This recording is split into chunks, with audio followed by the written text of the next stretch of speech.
నమస్తే welcome to meta news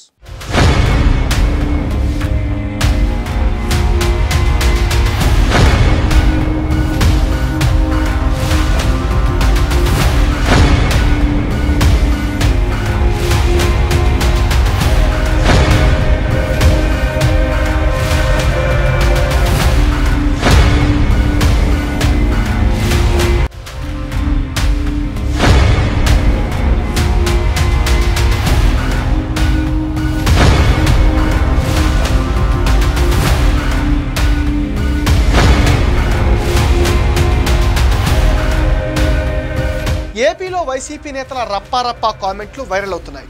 పేరు Nani, Adimulapu Suresh, MLC Mondithoka Arun, Byreddy Siddharth Reddy ఇలా నేతలంతా తాము అధికారంలోకి వస్తే టీడీపీ నేతలపైన దాడులు చేస్తాం, నరుకుతామంటూ వేరావేశం ప్రదర్శిస్తున్నారు. విచిత్రం ఏంటంటే ఈ తరహా మాటలు మాట్లాడింది అల్లటప్ప నాయకులు కాదు. ఇంచుమించుగా ఈ రప్పారప్పా డైలాగ్స్ మాట్లాడింది మాజీ మంత్రులు.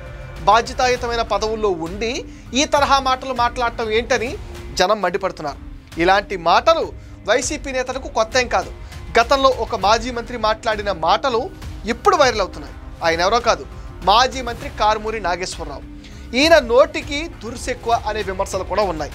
వైసీపీ అధికారంలోకి వచ్చాక టీడీపీ కార్యకర్తలను నరికేస్తామని కూడా హెచ్చరించారు. గత ఏడాది ఏలూరులో జరిగిన వైసీపీ ఆత్మీయ సమావేశంలో మాజీ మంత్రి ఈ కామెంట్స్ చేశారు. టీడీపీ నేతలు తమపై కక్ష పెట్టుకోవద్దన్నారు. అది మాత్రం జరగదు, ఎవరిని వదలమని తెలిపారు. గుంటూరు యువతల వారిని ఇళ్లలోంచి లాగి కొడతామని, గుంటూరు అవతల వారిని అడ్డంగా నరుకుతామన్నారు. కారుమూరి వ్యాఖ్యలపైన టీడీపీ కేడర్ ఆగ్రహం వ్యక్తం చేశారు. ఇప్పుడు మళ్లీ వైసీపీ నేతలు బరి తెగించడం పైన విమర్శలు కూడా వెల్లువెత్తుతున్నాయి. తనకు ప్రజలు 72,000 భారీ మెజారిటీతో ఓడించారని, ఫ్రస్ట్రేషన్ వల్ల ఆయన గతంలో ఇలా మాట్లాడి ఉంటారని కూడా అంటున్నారు. తనొక మాజీ ఎమ్మెల్యేనని, మాజీ మంత్రినన్న విషయం ఆయన మర్చిపోయారు. తణుకులో 600 కోట్ల టీడీఆర్ బాండ్ల కుంభకోణం చేసిన చరిత్ర కారుమూరి. అవినీతి చేసిన కారుమూరి ఇలా కారు కూతురు కుయ్యడం ఏంటని రాష్ట్ర వ్యాప్తంగా ఆందోళన వ్యక్తమైంది. పశ్చిమ గోదావరి జిల్లాలో బలమైన రాజకీయ నేతగా ఉన్న కారుమూరికి ఇప్పుడు తణుకు నియోజకవర్గం కలిసి రాలేదట. 2024లో ఘోర పరాజయం తర్వాత పైకి గంభీరంగా కనపడుతున్న నియోజకవర్గంలో వర్గ పోరుతో ఆయన సతమతం అవుతున్నారు. నియోజకవర్గం మారడం పైన ఫోకస్ పెట్టారు. జగన్ పైన ఒత్తిడి తెస్తున్నారని సమాచారం కూడా ఉంది.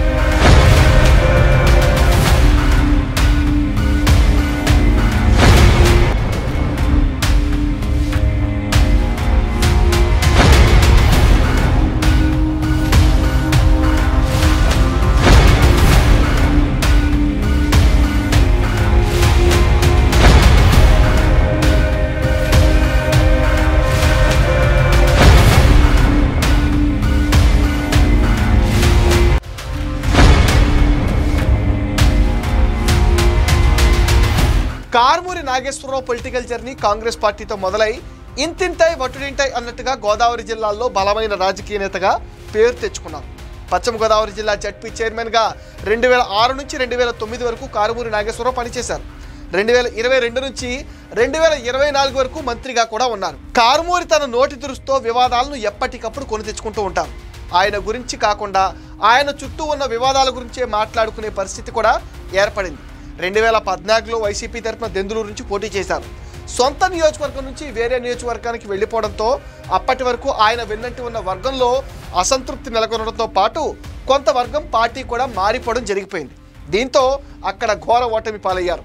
అంతకుముందు తణుకు నియోజకవర్గం వదిలి వెళ్లేది లేదు అన్నారు కారుమూరి.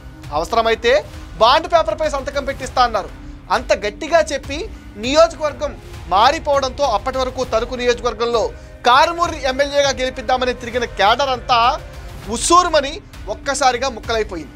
2014 దెందులూరులో ఓటమి తర్వాత తణుకు నియోజకవర్గం ఇన్ఛార్జిగా వచ్చారు. 2019 ఎన్నికల్లో జనసేన విడిగా పోటీ చేయడంతో రాష్ట్రంలో జగన్ గాలి బలంగా వీయడంతో తణుకులో కారుమూరి గెలిచి బయటపడ్డారు. 2014లో టీడీపీ, జనసేన, బీజేపీలు కలిసి పోటీ చేసిన సందర్భంలో వైసీపీ నుండి పోటీ చేసిన చీర్ల రాధయ్యకు 72,000 పైచిలకు ఓట్ల వరకు వచ్చాయి. 2019లో కూడా కారుమూరికి 72,000 ఓట్ల వరకు వచ్చాయి. 2,000 స్వల్ప మెజారిటీతో గెలిచిన పరిస్థితి. అయితే 2024లో కారుమూరి పైన వ్యతిరేకత పెరిగింది. ఆయనకు కేవలం 55,000 ఓట్లు మాత్రమే పడ్డాయి. 2014కి 2019కి పోల్చుకుంటే 2024లో వైసీపీకి 70,000 ఓట్ల వరకు తగ్గాయి. దానికి కారణం కారుమూరి పైన తణుకు నియోజకవర్గంలో ఉన్న వ్యతిరేకత అంటున్నారు.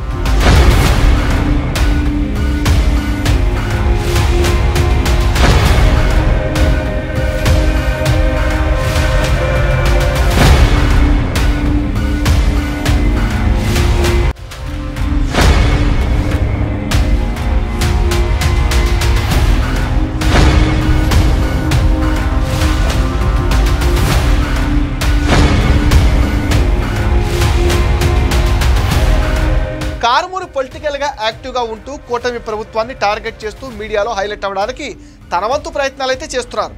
వైసీపీ ఇప్పుడున్న పరిస్థితిలో నిలదొక్కుకోవాలంటే ఆర్థికంగా బలంగా ఉన్న కారుమూరి అవసరం పార్టీకి తప్పనిసరి అంటున్నారు విశ్లేషకులు. తణుకు నియోజకవర్గంలో వ్యతిరేకత ఉన్నా నియోజకవర్గం మార్పు ఉండదని చెప్పినా గత అనుభవాల నేపథ్యంలో ఆయన ఏలూరుకి మకాం మార్చే పనిలో ఉన్నారు అంటున్నారు. ఏలూరు నియోజకవర్గంలో బలమైన నేత పోటీకి దొరక్కపోతే కారుమూరి పోటీ చేస్తారని, తణుకులో కొడుకు కారుమూరి సునీల్ కుమార్ని పోటీలోకి దింపుతారు అంటున్నారు. గతంలో ఏలూరు ఎంపీగా పోటీ చేసిన సునీల్ని టీడీపీ అభ్యర్థి పుట్టా మహేష్ ఓడించారు. తండ్రి తణుకులో ఓడిపోతే కొడుకు ఏలూరులో ఓటమి పాలయ్యాడు. ఈసారి తండ్రి కొడుకులు నియోజకవర్గాలు మారాలని, ఎంపీకి బదులుగా ఇద్దరు అసెంబ్లీకి పోటీ చేస్తారని ఆయన సన్నిహితులు కూడా చెప్తున్నారు. తణుకు నియోజకవర్గంలో కాపు సామాజిక వర్గం మద్దతుతోనే గెలుస్తానంటూ వారిని ఎప్పుడూ పక్కన పెట్టుకుని రాజకీయాలు చేస్తూ ఉంటారు కారుమూరి. అలాంటి కారుమూరి నాగేశ్వరరావు మరోసారి తణుకు నియోజకవర్గాన్ని వదిలి కొత్త నియోజకవర్గంలో పోటీ చేసేందుకు రెడీ కావడం పశ్చిమ గోదావరి జిల్లాల్లో హాట్ టాపిక్ అవుతుంది. కారుమూరిని నమ్ముకుని ఉన్న తణుకు నియోజకవర్గ కార్యకర్తలు ఆయన తీరుపైన మండిపడుతున్నారు.